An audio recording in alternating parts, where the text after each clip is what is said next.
Professor Kotkin, who is Vladimir Putin?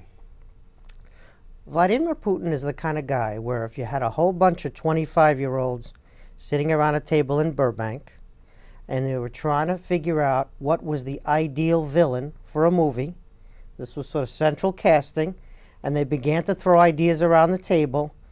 How about KGB? KGB? How about a permanent scowl? Permanent scowl? And they went on and they went on.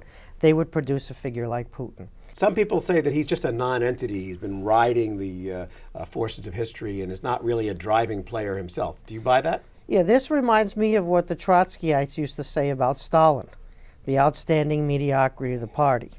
Here's a guy, Putin, who's been in power for 15 years now, with no end in sight. It's very hard for a non-entity to last that long at the top of any political system. Where does Ukraine and the current crisis fit into all this? The most important thing you can say about Ukraine is that it was wrecked before Putin got his hands on it. Ukrainian elites, pro-Western, pro-Russian, north, south, east, west, they ruined that country well before Putin seized Crimea. It has been a tragic history, a history of unbelievable corruption, shrinkage of GDP. It was a difficult inheritance, what Ukraine got from the Soviet Union. Then Putin gets into the picture, and he causes additional damage. But let's remember, Putin has done more damage to Russia and the Russians than he has done to Ukraine and the Ukrainians. Do you buy the argument that some people make that this is the 30s all over again, and we have an expansionist power coming to take over Europe? Russia is just not that important anymore. Russia is a state with very little global importance for the international economy. Russia has significantly declined in the weight that it has in the international system. It would be wrong to exaggerate Russia's position, its threat, danger, its evil. On the other hand, Russia has what we would call spoiler capabilities. And it also has the only real army in its neighborhood. And so in dealing with Russia, we're kind of in a harder place in some ways in the Cold War. If you want to stand up to Russia in its region, you have to put a countervailing force that's equal to Russia's into the region. You cannot do it with any of the countries around Russia. No country among Russia's neighbors has Russia's capabilities. This is why the Europeans, and I believe correctly, are pursuing some type of negotiation strategy because they live there, first of all, and also because they understand that nobody wants to commit the resources from outside to face the Russians down. So you're saying appeasement makes sense in this case? Yeah, appeasement was a policy, let's be honest. Appeasement was a policy that was a miscalculation. It was a miscalculation about Hitler's intentions and about Hitler's capabilities.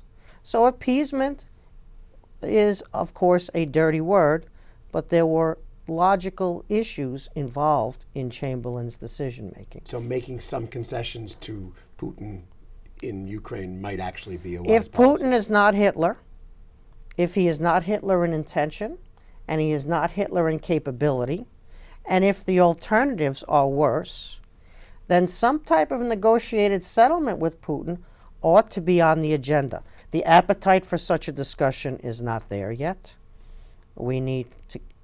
More needs to happen before we could get there, particularly in Washington.